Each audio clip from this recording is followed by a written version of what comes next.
일본 게이오 대학에서 경제학 박사를 했습니다. 그다음에 이게 크리피죠? 예, 일본의 크리피 전력중앙연구소의 연구원으로 계셨고, 그다음에 에너지경제연구원에서 연구위원, 그다음에 현재 이화여자대학교 경제학과 교수로 계십니다. 여러분 우리 김기문 씨는 잘 주목해 주시기 바랍니다. 제가 보기에는 어릴 하나 이화여대 총장감이 되셔서 굉장히 유력한 인물이니까 잘 지켜봐 주시고요.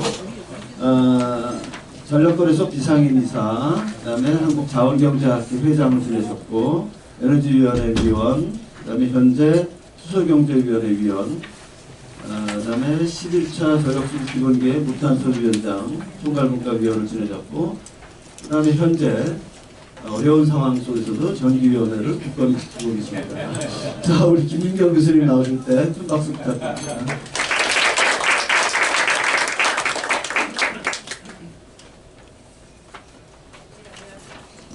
안녕하세요. 지금 소개받은 이화여자대학교의 김윤경입니다.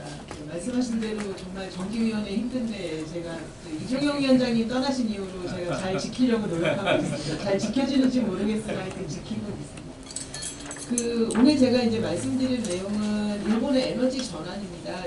이제 중간중간에 말씀을 드리겠지만 사실 일본은 에너지 전환이라고 해서 특별히 말을 하고 있지는 않습니다. 근데 이제 하고 있는 얘기는 뭐냐면 산업이 죽지 않게 우리가 에너지를 청정에너지 쪽으로 바꿔야 되겠다라는 얘기를 하면서 결국에 내세우는 건 산업구조인 거예요. 산업구조와 경제성장. 이제 그 얘기를 결코 놓고 있지 않습니다. 그러니까 목적어가 좀 다른 거죠. 저희는 청정에너지 보급을 많이 하겠다는 목적을 말하지만 이제 일본 같은 경우에는 그게 아니라 우리가 산업을 잘 계속 지속적으로 성장시키기 위해서 에너지 구조를 바꿔야 된다. 이제 이 얘기를 하고 있어서 수단의 의미로 많이 갖고 있습니다. 네. 그래서 이제 오늘 말씀드릴 내용은 크게 네 가지입니다. 그래서 중장기 에너지 정책 방향하고 이제 GX2040 비전이라는 걸 발표하고 있고 이 안에서 산업의 구조를 변화시키기 위해서 에너지가 어떤 역할을 하고 투자를 어떻게 가져갈 건지에 대한 이야기를 하고 있습니다. 그리고 2025년 2월에 제7차 에너지 기본계획을 발표했습니다. 이게 이제 일본의 에너지 수급 구조를 망라하는 총괄 계획이라서 이제 그걸 조금 말씀드리고 현재 일본에서 많이 거론되고 있는 사례 한 3가지 정도를 말씀드리겠습니다. 일단 시작하기 전에 에너지 전환 지수라는 게 있더라고요. 그래서 이제 지금 보시는 것처럼 이제 나와 있는데 과거에 비해서 이제 조금 좋아지기는 했다. 살짝 올라가고 있다라는 얘기를 하고 있고 이게 이제 전 세계 118개국을 대상으로 하고 있는데 과거보다는 이제 살짝 올라가는 추세였지만 2022년에 살짝 꺾였는데 그게 이제 다시 올라가서 현재 상태에서는 2022년과 동일한 에너지 전환 정도를 달성하고 있다라는 평가를 내리고 있습니다. 이제 월드 이코노미 포럼에서 이제 발표를 하고 있는 거고요.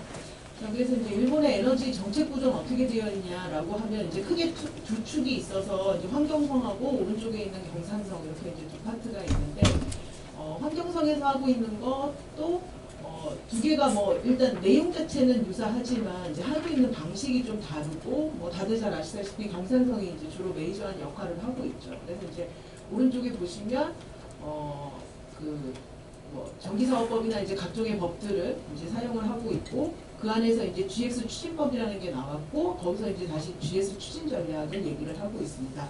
그 이제 기본적으로는 화석연료 탈피하고 재생에너지 3배로 늘릴 거고 절약도 늘리고 NDC도 상향하고 라는 얘기를 하고 있고 그리고 이제 제일 오른쪽 하단에 보시면 이제 석탄화력 전부 폐지하고 그 다음에 이제 전력 시스템을 이제 탈탄소화하고 그 다음에 이제 해외에서 하고 있는 각종 화석연료 사업들에 대한 지원도 중지하겠다라는 이야기를 하고 있습니다.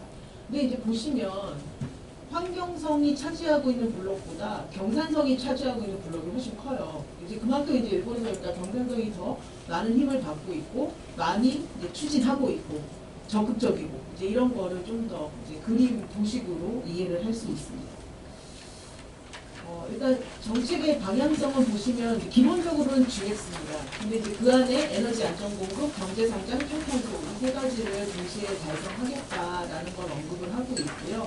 그래서 산업 구조와 사회 구조 자체를 기존의 화석연료 중심으로 했다가 이제 청정에너지 중심으로 하겠다고 하고 있고 뒤쪽에도 다시 말씀 7차 에너지 기본계획에서도 언급을 하고 있기는 한데 여기서 말하는 청정에너지는 재생에너지를 말하는 게 아니라 재생이든 원자력이든 그 양자 중에서 선택을 하는 개념이 아니라 무탄소 전원이라면 최대한 활용하겠다. 종류에 상관없다라는 거를 이제 지속적으로 언급하고 있습니다.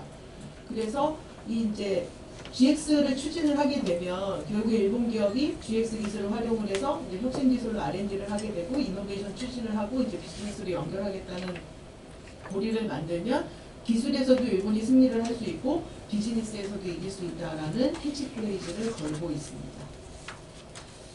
그리고 이제 이 GX 관련돼서는 GX 2040 비전을 일본이 제시를 하게 되는데 기본적으로 이제 기업이 투자하기 쉬운 환경을 만들려면 이 불확실성이라는 부분을 없애야 되기 때문에 GX 2040 비전을 만들어서 이제 이런 방향으로 갈 거니까 계속 투자해라라는 거를 이제 제시를 하고 있는 거고요.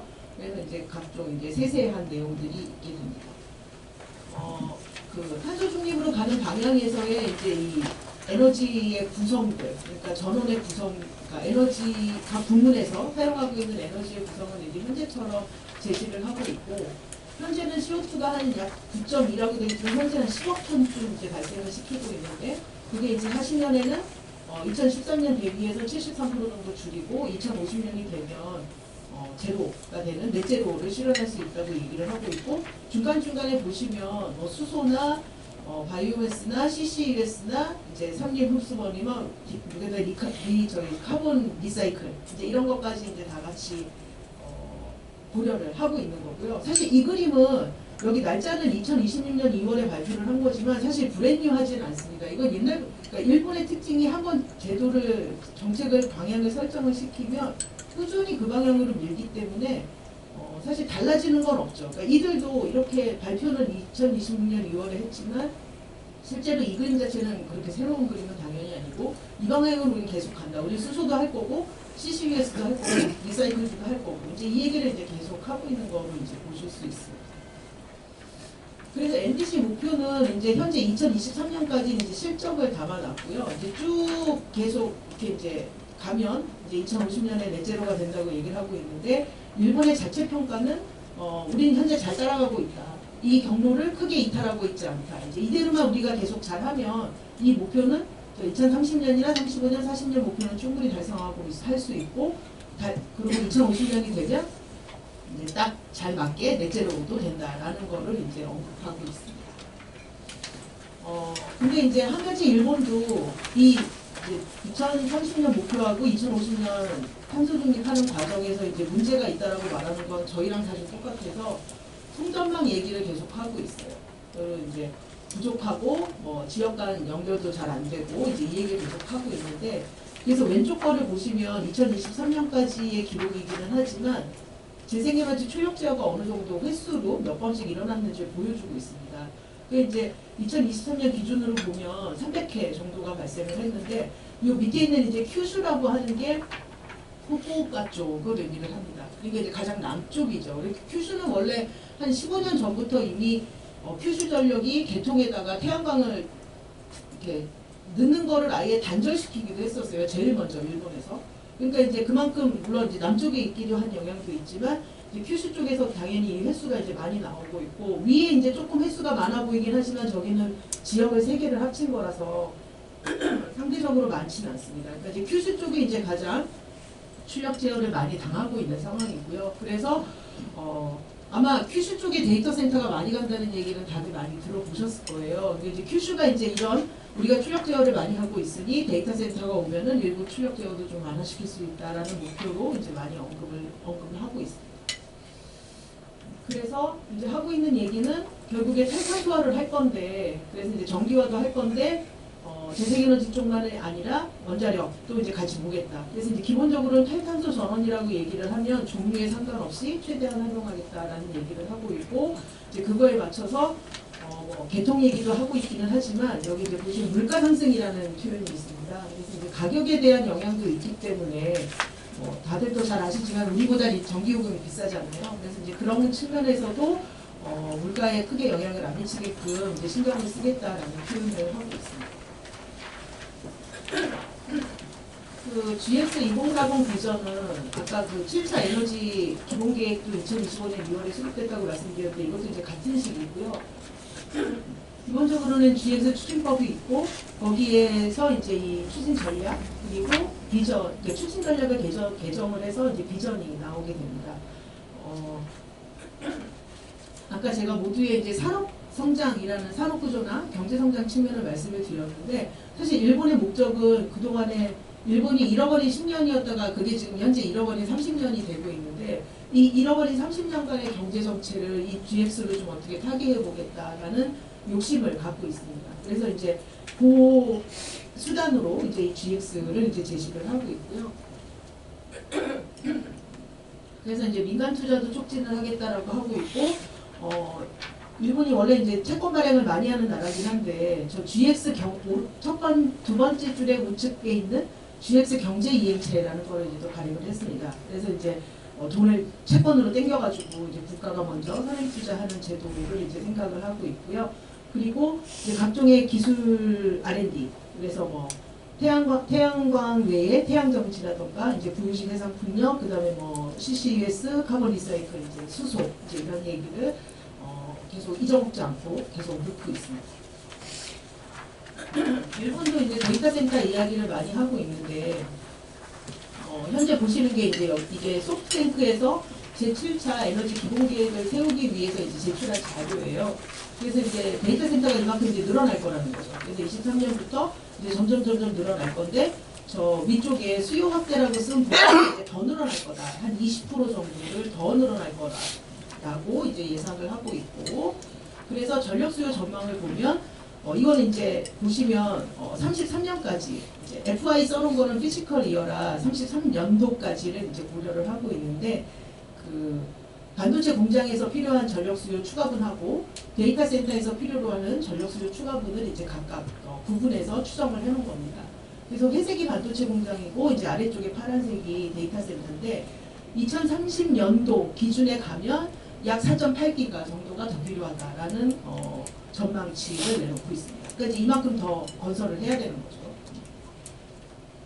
그리고 일본도 이제 사실 우리나라하고 데이터 센터가 되게 유사한데 이제 그 대도시에만 집중을 하고 있어요. 그래서 이제 오른쪽에 보시는 이 빨간 점은 도쿄고 왼쪽에 있는 빨간 점은 이제 오사카를 의미를 합니다. 그래서 이제 이 두 지역에 몰려 있기 때문에 앞으로는 오른쪽처럼 하고 싶다. 그래서 이제 제일 위쪽에 홋카이도 보이시죠? 그리고 제일 아래쪽에 큐슈가 있습니다. 그래서 이제 이렇게 여러 지역으로 흩어뿌리는, 그리고 이제 작은 점들로 조금 그 데이터의 연산이나 이런 것들을 좀 분산시킬 수 있는 이런 형태로 이제 처리를 하고 싶다, 그러니까 대응을 하고 싶다, 이제 이 얘기를 이제 계속 하고 있고요. 어찌 보면 사실 방향성은 우리나라나 크게 다르지 않은데 이게 이제 지속적으로 유지가 되느냐, 되지 않느냐의 차이는 좀 있다고 생각이 듭니다. 일본의 전력 수요는 사실 기존에는 계속 하락 중이었었습니다. 그러니까 가장 대표적으로 인구 소멸이 이제 이슈가 돼서, 그리고 경제 성장도 옛날 같지 않고 아까 말씀드린 잃어버린 30년도 있고, 그래서 전력 수요가 계속 감소를 하고 있는 와중이었는데 이제 이 데이터 센터, 반도체 공장 이런 것들 때문에 이제 전력 수요가 아니다, 이제 올라간다라고 이제 전망을 현재는 하고 있습니다. 그래서 제일 오른쪽 2035년이 되면 약 846TWh 정도가 될 거라고 예상을 하고, 궁극적으로 이제 더 전망을 하면 한 1 PWH, 그러니까 페타와트 아워 정도가 될 거다라고 이제 예상을 하고 있고요. 오른쪽은 가정 부분에서는 계속해서 이제 전력 수요가 줄어들 거라고 생각을 하는데, 그럼에도 불구하고 산업 부분에서 데이터 센터, 반도체 공장 이런 것 때문에 이제 결국에 총 합으로는 전력 수요는 늘어난다라고 전망을 하고 있습니다.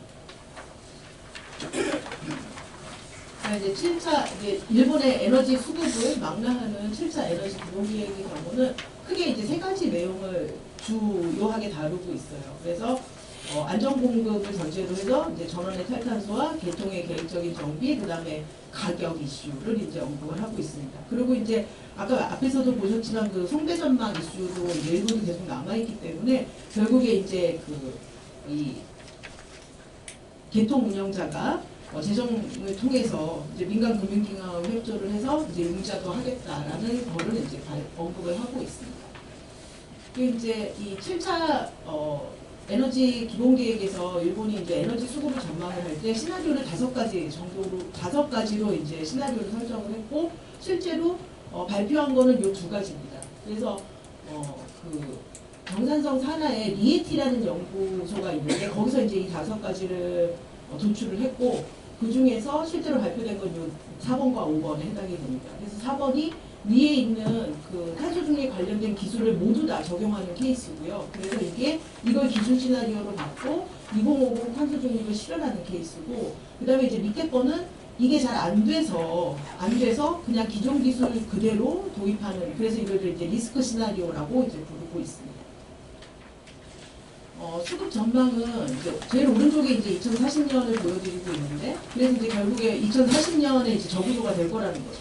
그래서 보시면 아래쪽에 그 파란색 부분, 그러니까 40년에 막대 그래프 왼쪽 거 중에서 아래쪽에 있는 파란색이 전력 부분인데, 그걸 다시 브레이크다운 하게 되면 이제 오른쪽과 같은 빨간색, 파란색, 연두색 이제 이 파트로 이제 구성이 되게 됩니다. 그 이제 아까 앞에서 시나리오 분석을 한 거잖아요, 일본이. 그래서 이제 결국에는 범위로 이제 도출이 되고요. 그래서 재생은 일본도 재생에너지를 주력 전원으로 쓰겠다고 얘기를 하면서 40 내지 50%를 언급을 하고, 그 다음에 이제 원자력이 20, 화력은 30 내지 40을 언급하고 있습니다. 이게 이제 수급 전망 결과예요. 그래서 이제 보시면 23년하고 40년을 비교를 하고 있는데, 결국에 발전량은 1.1이나 1.2 정도 페타 WH가 될 거고, 와트아워가 될 거고, 재생이 한 40 내지 50. 그리고 이제 재생에 대한 브레이크다운은 이제 이렇게 이루어지고, 여기 태양광부터 이제 바이오매스까지 있고, 일본 같은 경우에는 지열이 좀 있어서 지열하고 수력 같은 경우에는 그러니까 변동성이 없는 재생에너지로 구분을 하고, 나머지 태양광하고 풍력 같은 경우를 이제 변동성이 있는 재생에너지로 구분을 하고 있습니다. 그리고 원자력이 20%좀 될 거고요. 오른쪽에 보시면 이제 에너지 자금률이 있습니다. 그래서 현재는 15.2%인데 40년이 되면 한 30-40% 정도가 될 거다라고 얘기를 하고, 온실가스 저감률은 2013년도 대비해서 40년이 되면 73%를 언급하고 있습니다. 온실가스는 35년에는 60% 저감을 하고 40년에는 73%가 될 겁니다. 네. 자금률에 원자력 포함되는 거예요? 포함됩니다. 네. 그래서 자금률이 이제 이렇게 구성이 되는데요. 이게 이제 타임 시리즈로 이제 보실 수 있습니다. 그래서 이렇게 이제 내려가다 이렇게 되고, 사실 이것도 이거지만 그 다음이 사실 재밌어요. 우리나라까지 다 넣어가지고 OECD 38개국을 기준으로 해서 쭉 나열을 시켜줬거든요. 그래서 보시면 저 오른쪽에 이제 박스별로 이렇게 만들어 놓은 게, 그래서 아까 조 교수님 말씀하신 원전이 포함이 되어 있습니다. 그래서 제 자료를 누가 주신 거죠. 제가 미리 지었는데 봐주세요. 다 넣어놨어요. 미리 봤는데 네. 네, 공유하시더라고요. 네, 알겠습니다. 그래서 우리나라가 21.4%고요. 네, 일본이 15.3%라고 언급을 하고 있고, 이제 2023년 기준으로 이제 제시를 하고 있습니다.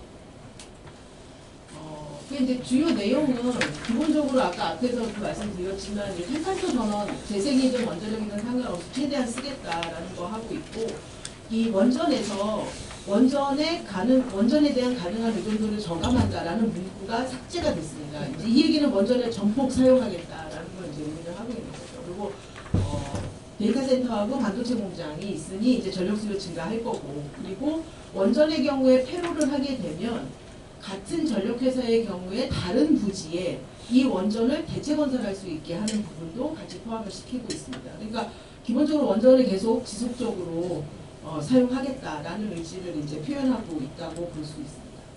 그래서 이제 이건 이제 전망치는 아니에요. 이건 2024년도에 이제 실적치를 현재 보여주고 있는 거고요. 그래서 원전이 아직은 국내 공급에서도 4.6, 발전량에서도 10% 정도밖에 안 되지만 저건 이제 20%까지 늘리겠다라는 목표를 이제 제시하고 있고요. 온실가스 배출의 경우는 한 10억 톤 정도 일본이 온실가스를 배출하고 있습니다. 그래서 여기 이제 에너지 사용을 했을 때 나타나는 거, 전력외든 전력이든 그 부분이 한 86%좀 되기 때문에 이제 이 부분을 줄이려면 결국에 앞에서 말씀드렸던 무탄소 전원을 이제 풀로 사용할 수밖에 없다라는 게 이제 이 7차 기본계획에서 이제 밝히고 있는 부분이고요. 그래서 사실 이제 또 이제 약간 우리나라 입장에서 좀 아픈 부분이긴 한데, 이제 수소나 이런 부분을 계속해서 언급을 하고 있어요. 이게 우리는 약간 사라지고 있잖아요, 지금. 존재감이 점점 작아지고 있어서 되게 마음이 안 좋은데, 아까 제가 수소경제위원회도 하고 있다고 말씀하셨지만 사실 회의를 안 해서 멤버들이 기억이 잘 나지 않습니다. 저희 입장에서 죽어가고 있는 수소가 들어가 있습니다. 암모니아도 들어가 있고요. 그리고 이제 여기 또 이제 굉장히 그 저희 우리나라 입장에서 약간 알러지 반응을 일으키게 되는 자원외교 있잖아요. 이제 이런 얘기도 일본은 계속해서 합니다. 그래서 나라가 망하지 않는 한은 계속해서 할 것 같아요. 이제 이 얘기를 계속 하고 있고, 그 다음에 LNG 활용도 이야기를 하는데, 지금 재생을 40%쯤 늦게 되면, 결국에 재생의 변동성이 있기 때문에 그 백업하는 자원으로 LNG를 생각을 하고 있어요. 그래서 LNG 같은 경우에는 시나리오 분석에 근거를 하면 굉장히 그 수요 전망하는 양의 그 범위가 굉장히 크게 나타납니다. 그래서 이제 일본 스스로도 우리가 시나리오 분석을 했는데 재생에너지에 대한 백업이 필요해서 LNG를 굉장히 많이 확보를 해야 된다라는 언급을 계속 하고 있습니다. 그리고 이제 사실 이 화력 부분도 우리하고는 굉장히 피부가 좀 다른 부분인데 제가 이제 약간 문장을 좀 줄여서 이렇게 써놓긴 했지만 화력 발전에 대해서 무슨 얘기를 하냐면 온실가스를 배출하기는 하지만 그렇지만 전력의 안정 공급에서 공급력을 담당을 하고 그다음에 재생에너지 변동성을 보완하는 조정력의 역할을 하기 때문에 여전히 우리는 쓰겠다라는 언급도 계속하고 있습니다. 그래서 이제 말하자면 이제 갖고 있는 포트폴리오를 충분히 다 쓰겠다는 얘기인 거죠.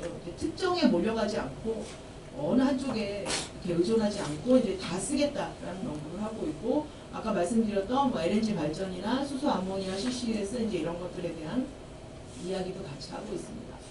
일본은 여전히 석유에 대한 의존도가 높습니다. 근데 이제 석유 같은 경우에 이동이 편리하고 그리고 가스하고 달리 날아가지 않고 그다음에 아까 말씀드린 이제 곳곳에 주유소가 있기 때문에 일본 같은 경우에는 그러니까 지진이 많이 나서 그 주유소 같은 데서 그런 그 재난이 발생했을 때 근처에 에너지를 공급하는 주요한 기능을 담당을 하고 있거든요. 그래서 사실 일본은 석유를 놓을 수가 없습니다. 그러니까 그 자국에 지진이 나는 상황을 고려를 하면 석유를 놓을 수가 없기 때문에 이제 이 석유 비중도 계속 유지를 하겠다는 언급을 하고 있습니다.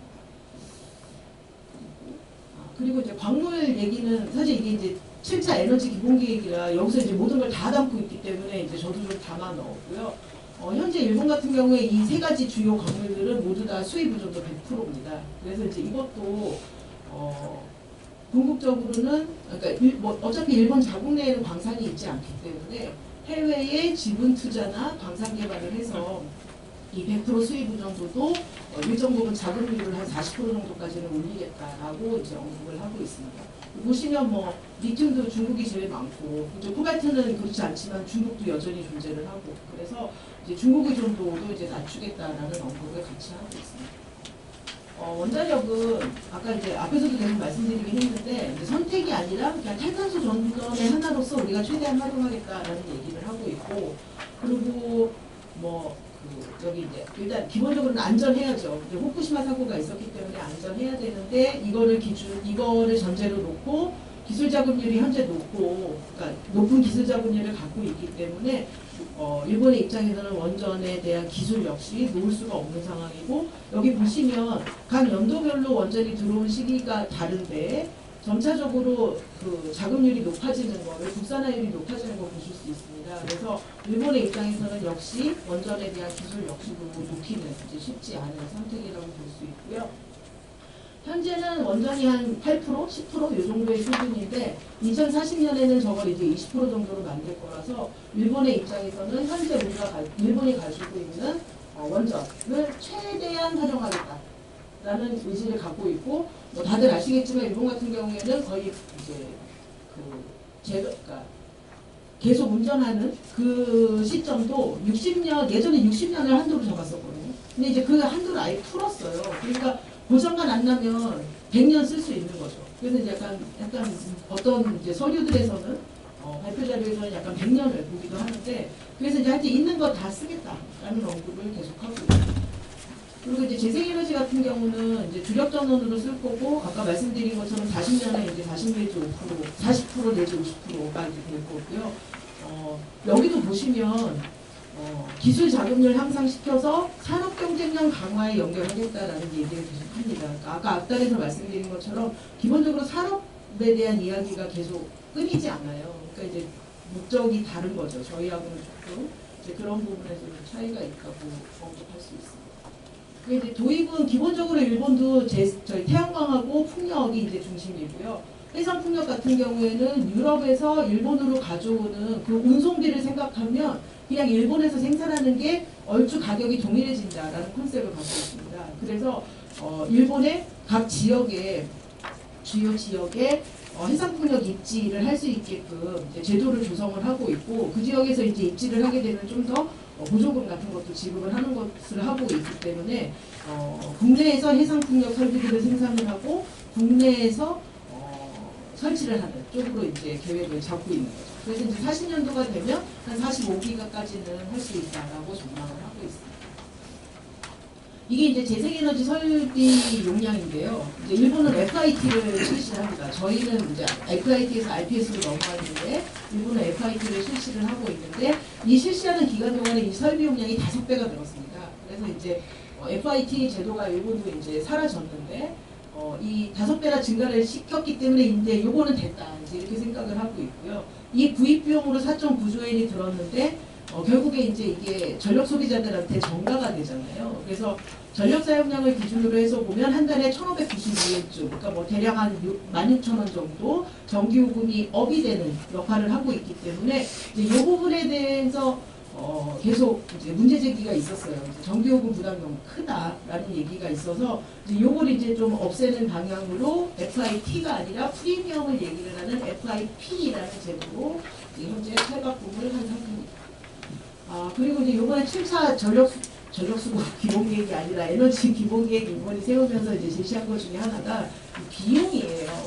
저희는 전력수급 기본계획을 세우면서 전기요금 얘기를 하지 않거든요. 근데 이제 여기는 일본은 요 비용 얘기를 하고 있는데 보시면 변동성 재생에너지 그러니까 태양광하고 풍력이죠. 이제 그거를 각각 퍼센트로 넣고 그렇게 했을 때 LCOE가 얼마나 되는지를 이제 각 비용이 얼마나 늘어나는지를 보여주고 있습니다. 당연히 그러니까 변동성 재생에너지의 용량이 늘어나면 늘어날수록 당연히 비용이 증가를 하고요. 여기 보시면 사업용이 있어요. 태양광 사업용.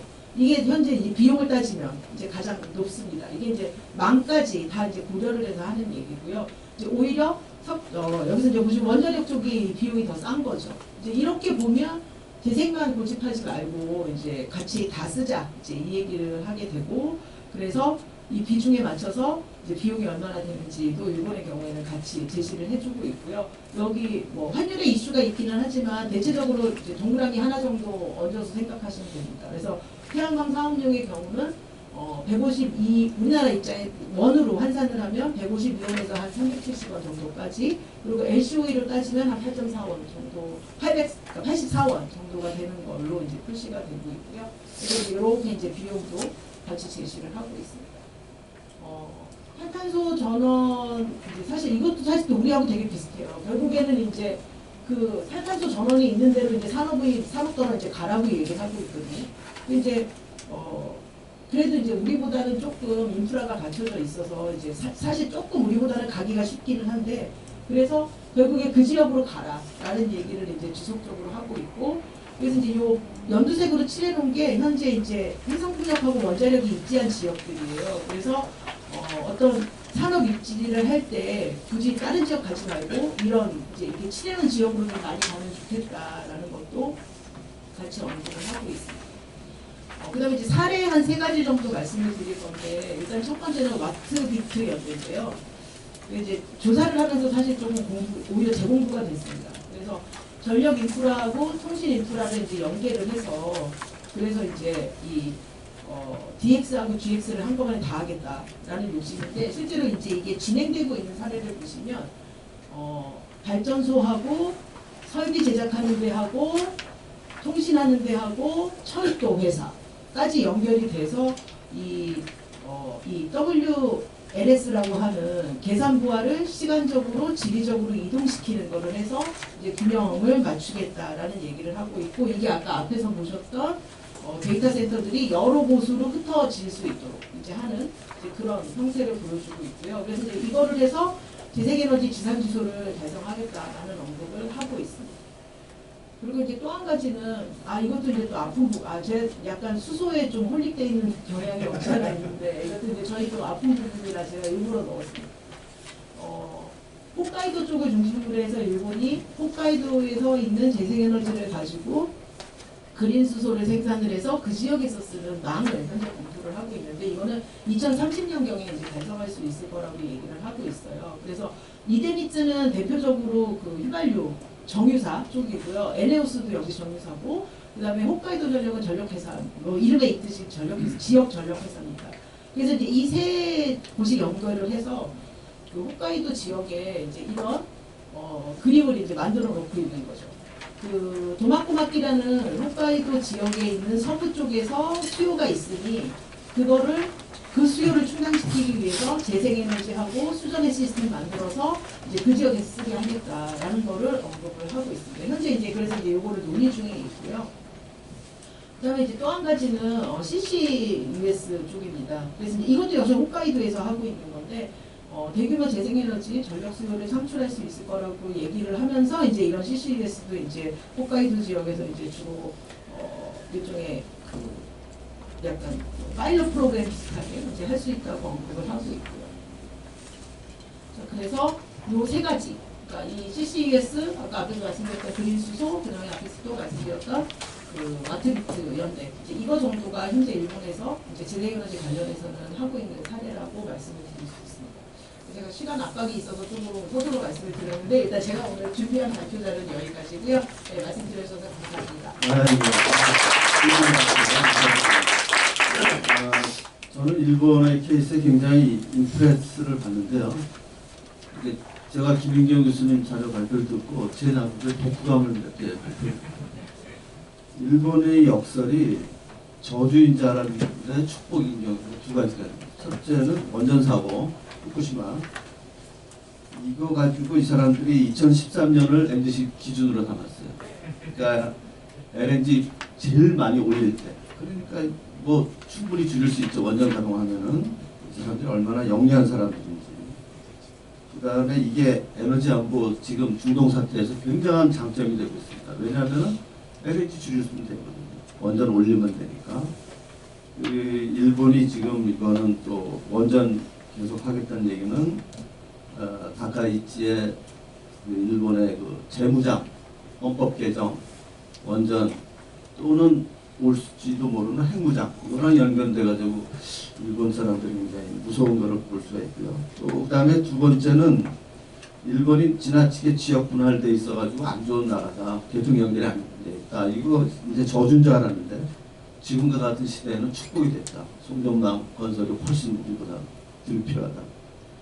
제가 몇 가지 또 이런 관점에서 여쭤보는데 9페이지에 보면은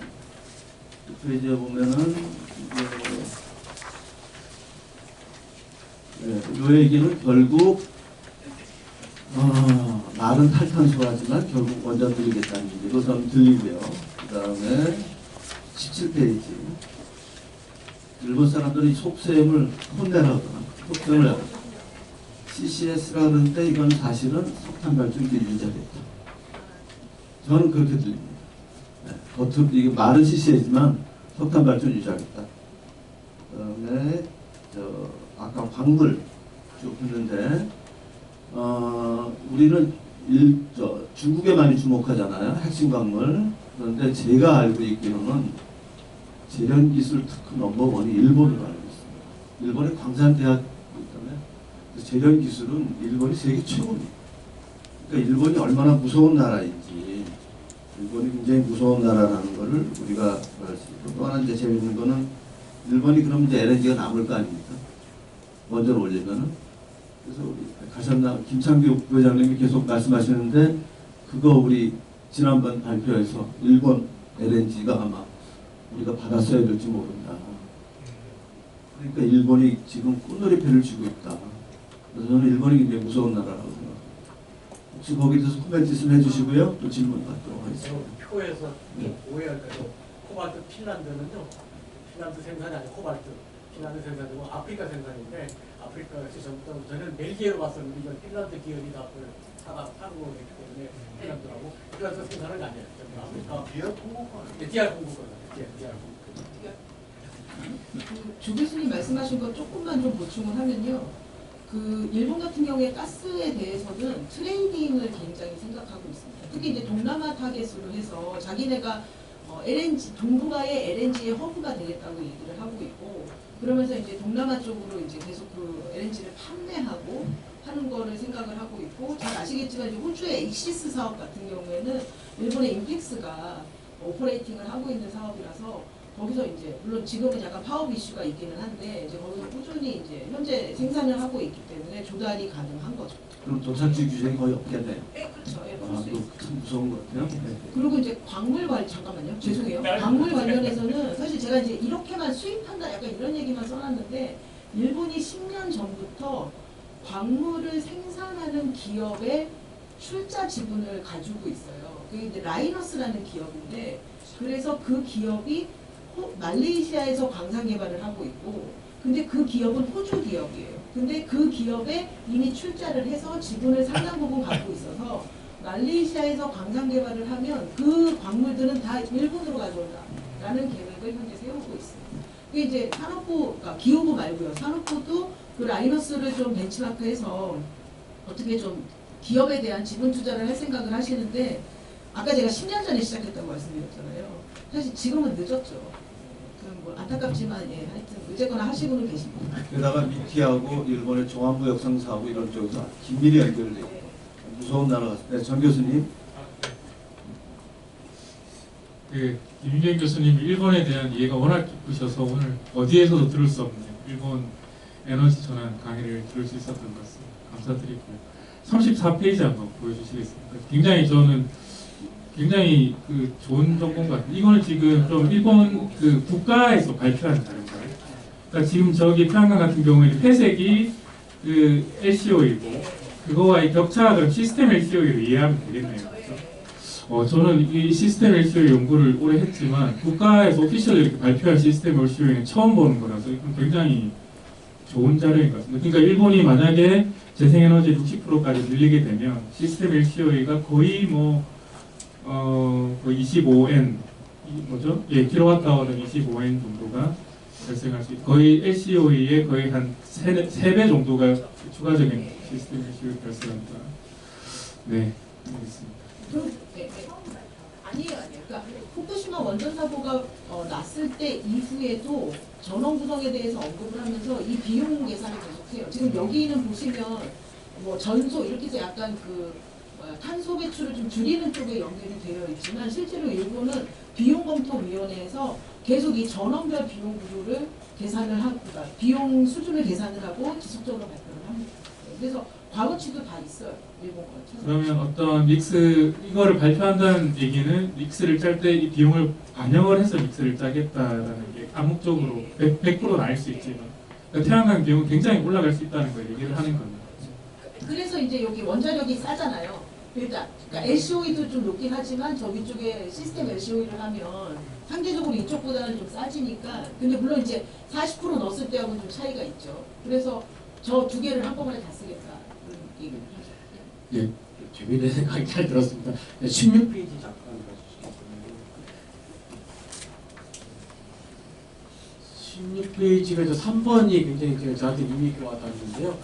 2022년 노후 사태 때 천연가스 도매가격 폭등하는데 전력은 도매가격 폭등했는데 소매가격 못 올려가지고 상당수 일본이 판매 시장 개방화되는데 소규모 소매사업들이 파산했었잖아요.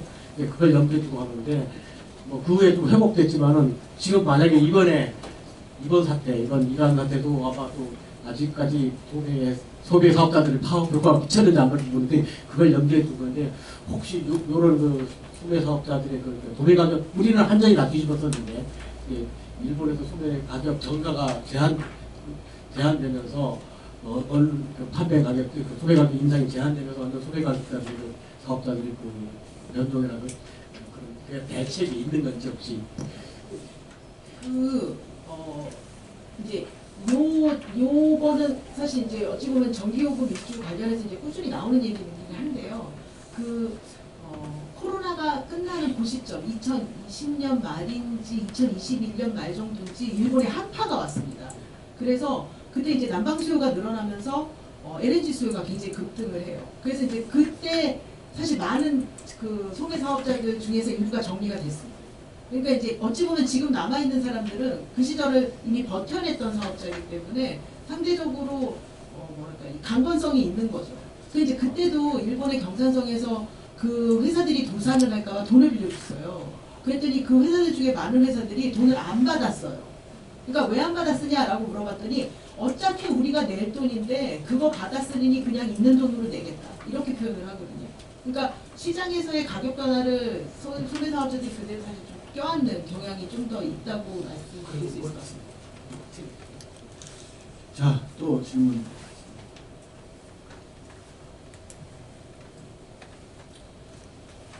예, 우리 이정영 위원님. 교수님 질문이 있어가지고 그 일본에서는 GX도 경상성에서 지금 이제 운영하고 있는데 지금 이제 우리나라도 지금 이제 법률이 두 개가 GX법이 올라가 있는데 하나가 환경부에서 올라가 있고 하나가 산업부에서 올라가 있어요.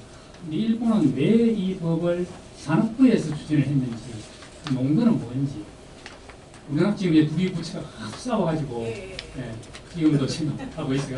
어떻게 일본에서 추진했는지. 제가 말씀하신 사실 법의 경과는 사실 제 전공이 아니라서 제가 잘 파악은 안 되는데요. 그 아까 앞에 그림에서 말씀을 여기서 보시면 우리나라도 그렇지만 일본도 환경성이 원래 환경청에서 시작을 했거든요. 근데 경산성 내에 자원에너지청이라고 있습니다. 그러면 환경청하고 자원에너지청은 같은 레벨인 거죠. 그래서 일본 같은 경우에 환경성의 역할보다는 경산성의 역할이 훨씬 더 크고 그리고 GX가 기본적으로 일본은 이게 그린 트랜스포메이션이지만 산업 구조에 계속 초점을 맞추고 있거든요. 그리고 사회를 바꿔야 된다는 걸 하기 때문에 사실 환경성이 거기다가 숟가락을 얹기는 사실 좀 쉽지 않죠. 환경성이기 때문에. 근데 이제 경산성이 돼야 산업 구조, 사회 구조가 이렇게 바뀝니다. 그런 얘기를 할 수 있기 때문에 저는 사실 경산성이 힘을 받는다고 생각을 합니다. 저희하고는 조금 그 부처의 뭐랄까 파워라고 해야 될까요? 그게 좀 차이가 있지 않나라는 생각을 하고는 있습니다. 전반적인 산업과 에너지 디자이너는 이치다. 예. 또. 자, 오늘 훌륭한 발표해 주시고 질문 잘 대답해 주신 김민경 교수님께 다시 한번 박수 부탁드립니다.